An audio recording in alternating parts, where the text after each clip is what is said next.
जय हिंद जय भारत दोस्तों, welcome to our channel genius of commerce. Guys, आज की इस वीडियो में बात करने वाले हैं sir case based MCQ number 3 की, आपके favourite chapter admission of a partner की। बहुत बेहतरीन होने वाली है वीडियो, सीबीएसई और आईएससी दोनों के लिए ही खास है ये वीडियो। फटाफट से कॉपी पेन निकालें और साथ साथ शुरू करते हैं, जहां पर हम सबसे पहले बेसिक इंफॉर्मेशन लिखेंगे। दोस्त, ध्रुव और अंश दो पार्टनर हैं यहाँ पर, एक का नाम है ध्रुव और एक का नाम है अंश। प्रॉफिट शेयरिंग रेशियो बोल रहा है दोस्त 75% ये लेगा और 25% ये लेगा। अगर हम फ्रैक्शन में बात करें तो 3:1 दैट इज 3/4 और 1/4 का प्रॉफिट शेयरिंग रेशियो रहेगा। आफ्टर दैट क्वेश्चन में क्रेडिटर्स दिए हुए हैं, वर्कमैन कॉम्पनसेशन रिजर्व दिया है, कैपिटल दिए ध्रुव और अंश की, कैश, डेटर्स, प्रोविजन और land and building. Point number 1 लिखा है sir, land and building is found to be valued at 25% above cost. मतलब यहां पर जो लैंड एंड बिल्डिंग दिख रही है आपको 25,000 रुपीज की, ये 25% ज्यादा है अपनी कॉस्ट से। इसका मतलब ये है, इसका मतलब ये नहीं मत समझना कि सर लैंड एंड बिल्डिंग को 25% से बढ़ा दिया जाए, मतलब 25% से क्रेडिट कर दिया जाए रिवैल्यूएशन अकाउंट में। इसका मतलब ये है कि land and building is found to be valued, मतलब हमें ऐसा देखा हमने कि लैंड एंड बिल्डिंग की जो 25,000 की वैल्यू है वो 25% ज्यादा दिखा रखी है। दैट मीन्स इसकी वैल्यू कम है, ओवर वैल्यूड है ये। ओवर वैल्यूड वाले कॉन्सेप्ट को हम कैसे करते हैं कि दोस्त 25,000 रुपए की लैंड एंड बिल्डिंग है जो कि 25% ज्यादा है, दैट मीन्स 25/125। ओवर वैल्यूड वाले में प्लस करते हैं और अंडर वैल्यूड वाले में माइनस करते हैं। रिवैल्यूएशन अकाउंट से रिलेटेड दो कॉन्सेप्ट वीडियोस मैंने बना रखे हैं, जिसका लिंक डिस्क्रिप्शन में, अगर अब तक नहीं देखी है तो फटाफट से देख लें आप। बहुत सिंपल तरीका है कि यहाँ पर हम पहचानेंगे कैसे कि हमें इसको बढ़ाना है या घटाना है। तो दोस्त ये ओवर वैल्यूड है, बस लैंग्वेज चेंज कर दिए, लैंग्वेज ऐसी कर दिए, land and building to be found to be valued at 25% above cost. मतलब हमें जो वैल्यू दिख रही है वो कॉस्ट से 25% ज्यादा दिख रही है, दैट मीन्स ये ओवर वैल्यूड है, ज्यादा दिखाई गई है। और ज्यादा दिखाई गई है तो हम इसको कम कैसे करेंगे, 25% इसमें से हटा देंगे। वो 25/100 नहीं होगा दोस्त, 25/125 होगा। तो आप इसको सॉल्व करेंगे तो 5 5 25 और 25 5 125, 5 5 25 और 5 5 25, इतनी बार 5 5 25, 5,000 रुपए से ओवर वैल्यूड है। अगर आप रिवैल्यूएशन अकाउंट बनाएंगे तो इस चीज को डेबिट करेंगे दोस्त। क्या करेंगे, रिवैल्यूएशन अकाउंट में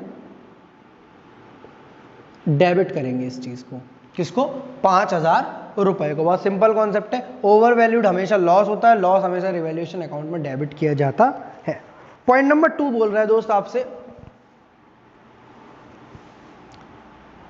पॉइंट नंबर 2 बोल रहा है आपसे, bad debts amounting to ₹1800 to be written off, the remaining debtors are good. मतलब यहाँ क्वेश्चन में जो 18,500 के डेटर्स दिए हुए हैं, जिसका ओल्ड प्रोविजन 1,500 रुपये, उसमें 1,800 रुपये रिटर्न ऑफ करने में बेड डेट से।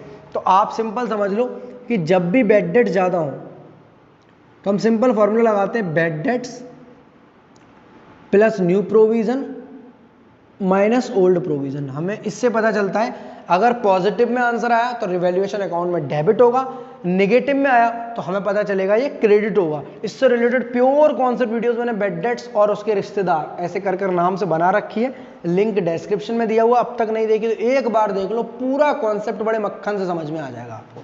यहाँ सर बेड डेट्स दिए हुए 1,800 रुपए के, न्यू प्रोविजन के बारे में कोई जानकारी नहीं है, कैसे निकलता है, कितना डर लगता है आपको इन सब चीजों से रिलेटेड, तो मैंने कॉन्सेप्ट वीडियो में सब डिटेल में पढ़ा रखा है। Bad debts 1,800, new provision 0 minus old provision 1,500। Old provision वो होता है जो बैलेंस शीट में या तो डेटर में से घटा देगा या लाइबिलिटी साइड में देता है आपको, दोनों में से एक जगह। तो 300 रुपए का आपका पॉजिटिव में आंसर आया, दैट मीन्स ये भी रिवैल्यूएशन अकाउंट में डेबिट किया जाएगा, it is a loss. Bed date ज्यादा है, प्रोविजन कम है। हमने सोचा था 1,500 तक का लॉस होगा, बट लॉस हो गया दोस्त 1,800 रुपए का, तो 300 रुपए का हमारा लॉस ज्यादा हो गया, उसको हम रिवैल्यूएशन में डेबिट करेंगे। पॉइंट नंबर 3 बोल रहा है, creditors include an amount of 5,000 received as commission from Amar.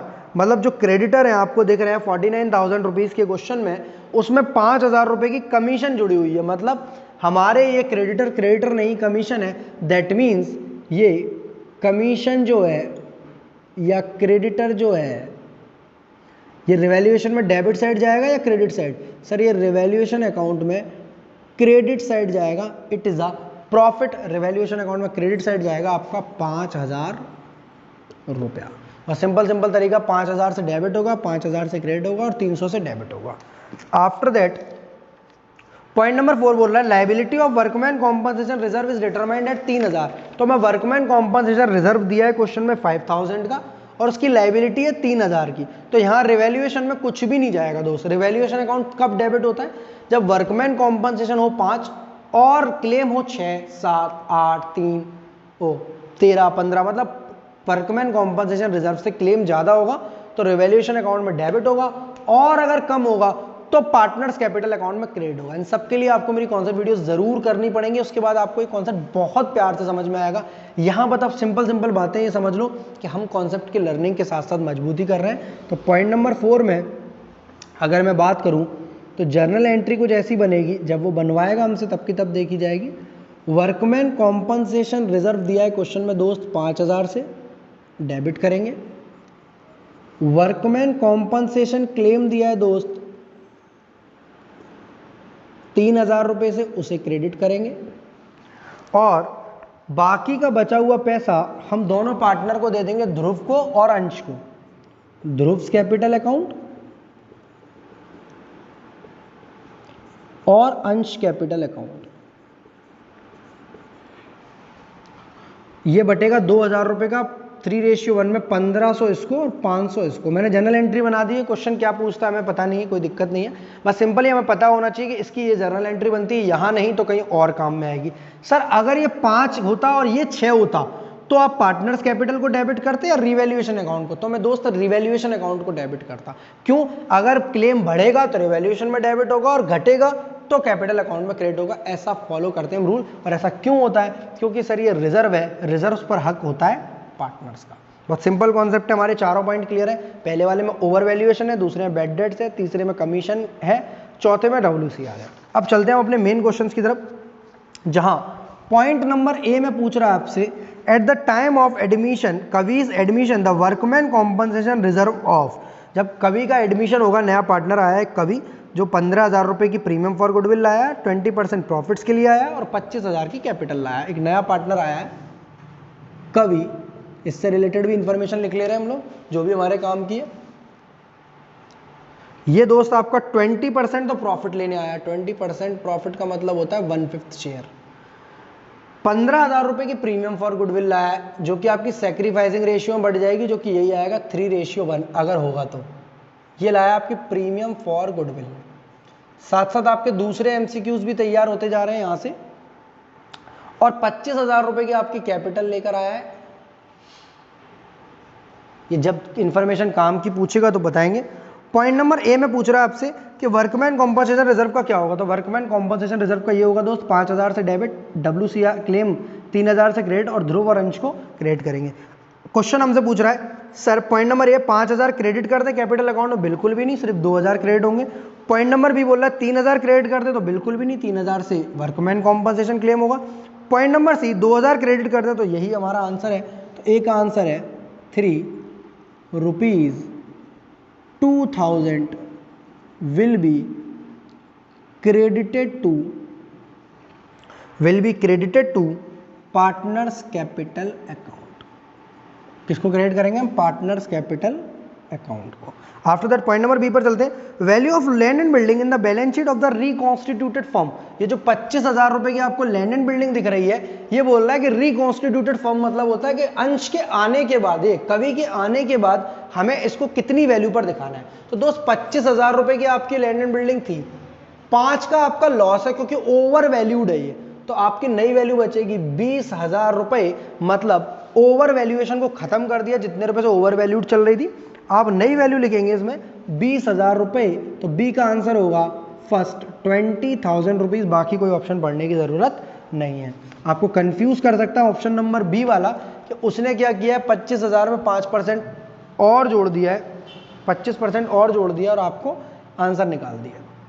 Simple सा कॉन्सेप्ट है। ओवर वैल्यूएशन में हम नीचे 100 में जोड़ते हैं उतनी परसेंटेज जितने से ओवर वैल्यूड है और ऊपर परसेंटेज लिखते हैं। इससे हमारा लॉस पता चलता है, उस लॉस को माइनस कर दो नई वैल्यू, पुरानी वैल्यू में से नई वैल्यू आ जाएगी आपकी। पॉइंट नंबर सी पर चलते हैं दोस्त। To adjust the creditors in adjustment, ये वाला पॉइंट पूछ रहा है आपसे कि 5,000 रुपये का क्रेडिटर्स का क्या होगा। तो ऑप्शन नंबर 1 है कमीशन अकाउंट क्रेडिट होगा 5,000 से, तो बिल्कुल भी नहीं, क्योंकि कमीशन तो बस सिर्फ नाम है। हमारे पिक्चर में, हमारे अकाउंट में, हमारी बैलेंस शीट में, हमारी बुक्स ऑफ अकाउंट्स में तो क्रेडिटर खनखना रहा है 5,000 से, हमें क्रेडिटर को क्रेडिट करना पड़ेगा। Creditor account will be credited with 5,000। Point number 3 अमर्स account will be debited with 5,000, तो अमर का कोई रोल नहीं है। और point number D creditors account will be debited with 5,000, तो क्रेडिटर अकाउंट को हमें क्या करना पड़ेगा, डेबिट। क्यों? क्योंकि रिवैल्यूएशन में क्रेडिट है दोस्त, इसकी जर्नल एंट्री बनेगी क्रेडिटर्स अकाउंट डेबिट। देखो क्रेडिटर्स 5,000 रुपये से खत्म करना पड़ेगा, कम करना पड़ेगा, और रिवैल्यूएशन अकाउंट क्रेडिट करना पड़ेगा। तो करेक्ट जर्नल एंट्री ये बनेगी। इसके हिसाब से हमारा point number 4 is the correct answer. अगर स्टिल किसी बच्चे को दिक्कत है तो मुझसे व्हाट्सएप पर पूछ सकता है, मेरा व्हाट्सएप नंबर यहाँ गिवन है 7906786321 पर। कोई भी कैसी भी रिलेटेड क्वेरीज हो, लाइव क्लास के बारे में जानकारी लेनी हो हमारी, will be debited with ₹5,000। Point number D की बात करते हैं। Sir provision for doubtful dates in the reconstituted form, reconstitute का मतलब नई के बारे में पूछ रहा है, नई बैलेंस शीट में प्रोविजन फॉर डाउटफुल डेट्स का क्या रोल है। तो सर ये तो सिर्फ revaluation account debit to bad debts हो जाएगा, ये 300 रुपया, और न्यू प्रोविजन कुछ भी नहीं है बैलेंस शीट में, तो यहां पर न्यू प्रोविजन कुछ नहीं आएगा। डी का करेक्ट आंसर है थर्ड वाला नील। सर यहां पर 1500 1800 कुछ नहीं आएगा, नहीं। Old provision old balance sheet में आता है दोस्त, new provision new balance sheet में आता है, न्यू कुछ है ही नहीं। 300 रुपए की एंट्री बनेगी revaluation account debit to bad debts, जो आपको और कहीं काम में आ सकती है। Revaluation account debit to bad debts जो आपके कहीं और काम में आ सकती है, 300 रुपए से ये जनरल एंट्री आपकी बनेगी। और लास्ट पॉइंट है आपका पॉइंट नंबर ई, बोलना है the date of balance sheet of the reconstitution form. कितना सरल सादा सवाल पूछ लिया, पर हम कंफ्यूज हो जाएंगे। हम पहले पुरानी डेट देख रहे हैं 31 मार्च 2021 है, और नई डेट 1 अप्रैल 2021 है। वैसे तो इन दोनों चीज़ों में कोई फर्क नहीं होता, एक दिन का फर्क होता है, कुछ घंटों का, पर हमारी ये जो सारी बैलेंस शीट बनेगी नई दोबारा से, वो बनेगी आपकी 1 अप्रैल 2021 को। तो करेक्ट आंसर है दोस्त बैलेंस शीट एज एट 1 अप्रैल 21। सर 31 मार्च वाली को हम 1 अप्रैल 21 मान लेंगे? नहीं बेटा, उसमें और उसमें बहुत फर्क आ जाएगा। क्यों? क्योंकि ये वर्कमैन कॉम्पनसेशन रिजर्व हट जाएगा आपके यहाँ से, ये फर्नीचर बिल्डिंग थी ये 20,000 से आएगी, ये जो क्रेडिटर था ये 5,000 से कम हो जाएगा, ये जो प्रोविजन था ये अब नहीं दिखेगा। ये सारी एडजस्टमेंट आपकी नई बैलेंस शीट में दिखाई देंगी। वीडियो अच्छी लगी तो लाइक, दोस्तों के संग शेयर, चैनल को सब्सक्राइब करेंगे, और केस बेस्ड एमसीक्यू इसी तरह आपके साथ यूं ही शेयर होते रहेंगे। हमारी लाइव क्लास के बारे में जानकारी चाहिए तो आप हमें व्हाट्सअप कर सकते हैं। और जीनियस ऑफ कॉमर्स अब तक ऐप डाउनलोड नहीं किया तो दोस्त डाउनलोड कर लो, और चैनल तो सब्सक्राइब कर लिया होगा, नहीं किया तो दोस्त अभी भी कर लेंगे।